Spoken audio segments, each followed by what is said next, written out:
ಲೋಕಸಭಾ ಚುನಾವಣೆಗೆ ತಯಾರಿಯನ್ನ ಮಾಡ್ತಾ ಇರುವಂತ ಚಿಕ್ಕಬಳ್ಳಾಪುರ ಲೋಕಸಭಾ ಕ್ಷೇತ್ರದ ಬಿಜೆಪಿ ಅಭ್ಯರ್ಥಿ ಡಾಕ್ಟರ್ ಕೆ ಸುಧಾಕರ್ ಯಡಿಯೂರಪ್ಪ ಅವರನ್ನ ಭೇಟಿಯಾಗಿದ್ದಾರೆ.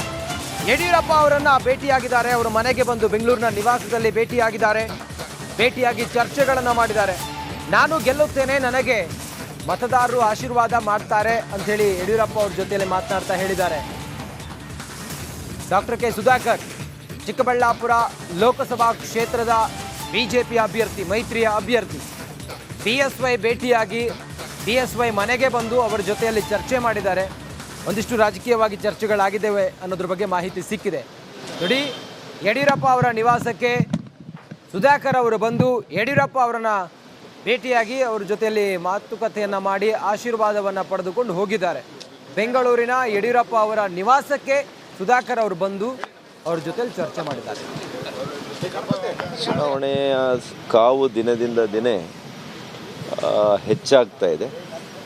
ಇವತ್ತು ಯುಗಾದಿ ಮತ್ತು ನಾಳೆ ಹೊಸತಡಕ್ಕೆ ಇರೋದ್ರಿಂದ ಸ್ವಲ್ಪ ನಾಯಕರುಗಳು ಹೊರಗಡೆ ಬಂದು ಕೆಲಸ ಮಾಡಲಿಕ್ಕೆ ಕಷ್ಟ ಆಗುತ್ತೆ.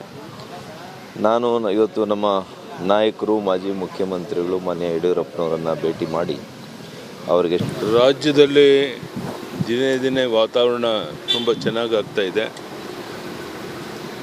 ಒಟ್ಟು ಸುಮಾರು 400 ಸೀಟಾದರೂ ಗೆಲ್ಲೇಬೇಕು ಅಂತ ನಮ್ಮ ಪ್ರಯತ್ನ. ಇವತ್ತೇ ನಿಮ್ಗೆ ಹೇಳ್ತಾ ಇದ್ದೇನೆ, ಕರ್ನಾಟಕ ರಾಜ್ಯದಲ್ಲಿ 28ಕ್ಕೆ 28 ಲೋಕಸಭಾ ಕ್ಷೇತ್ರವನ್ನು ಗೆದ್ದು ನಮ್ಮ MP ಗಳನ್ನ ಕರ್ಕೊಂಡು ನಾನು ಡೆಲ್ಲಿಗೆ ಹೋಗ್ತೀನಿ ಅಂತ ಹೇಳಿದ್ದೇನೆ. ಭರವಸೆನ ಕೊಟ್ಟಿದ್ದೇನೆ. ಅಮಿತ್ ಶಾಗೆ ಹೇಳಿದ್ದೇನೆ, ಮೋದಿಯವ್ರಿಗೆ ಹೇಳಿದ್ದೇನೆ. ಹೀಗಾಗಿ ಈ ಬಾರಿ ಲೋಕ ಅಖಾಡದಲ್ಲಿ ದಿಂಗಾಲೇಶ್ವರ ಶ್ರೀ ಸ್ಪರ್ಧೆ. ಈಗಾಗಲೇ ದಿಂಗಾಲೇಶ್ವರ ಶ್ರೀಗಳು ವಚನಾನಂದ ಶ್ರೀಗಳನ್ನ ಭೇಟಿ ಮಾಡಿ ಸಾಕಷ್ಟು ಚರ್ಚೆಯನ್ನ ನಡೆಸಿರುವಂತದ್ದು. ಪಂಚಮಸಾಲಿ ಪೀಠಕ್ಕೆ ದಿಂಗಾಲೇಶ್ವರ ಶ್ರೀ ಭೇಟಿಯನ್ನ ಕೊಟ್ಟಿದ್ದಾರೆ. ಲೋಕ ಅಖಾಡದಲ್ಲಿ ದಿಂಗಾಲೇಶ್ವರ ಶ್ರೀ ಸ್ಪರ್ಧೆ ವಿಚಾರಕ್ಕೆ ಸಂಬಂಧಪಟ್ಟಂತೆ ದಿಂಗಾಲೇಶ್ವರರಿಂದ ವಚನಾನಂದ ಶ್ರೀ ಅವರ ಭೇಟಿ ಕೂಡ ಆಗಿದೆ. ಪಂಚಮಸಾಲಿ ಪೀಠಕ್ಕೆ ದಿಂಗಾಲೇಶ್ವರ ಶ್ರೀ ಭೇಟಿಯನ್ನ ಕೊಟ್ಟಿದ್ದಾರೆ. ದಾವಣಗೆರೆಯ ಹರಿಹರದಲ್ಲಿರುವಂತಹ ಪೀಠ ಇದು. ಆ ಪೀಠಕ್ಕೆ ಭೇಟಿಯನ್ನ ಕೊಟ್ಟಿರುವಂಥದ್ದು. ಈ ಸಂದರ್ಭದಲ್ಲಿ ವಚನಾನಂದ ಸ್ವಾಮೀಜಿ ಜೊತೆ ಮಹತ್ವದ ಚರ್ಚೆ ಕೂಡ ನಡೆದಿದೆ.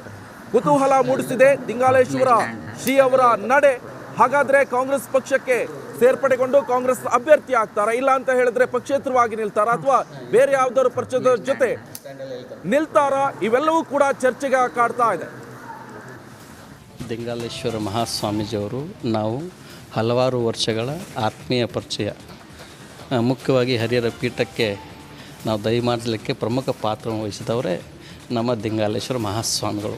ಸಮಾಜ ರಾಜಕೀಯವನ್ನು ಹೊರತುಪಡಿಸಿ ಇಲ್ಲ. ಸಮಾಜದ ಒಂದು ವಿಸ್ತಾರ ಚಿಕ್ಕದು, ರಾಜಕೀಯ ಕ್ಷೇತ್ರದ ವಿಸ್ತಾರ ದೊಡ್ಡದು. ಸಮಾಜ ಸೇವೆಗೆ ಹೆಚ್ಚಿನ ಅವಕಾಶ ಸಿಕ್ಕಿದೆ ಅನ್ನುವಂಥ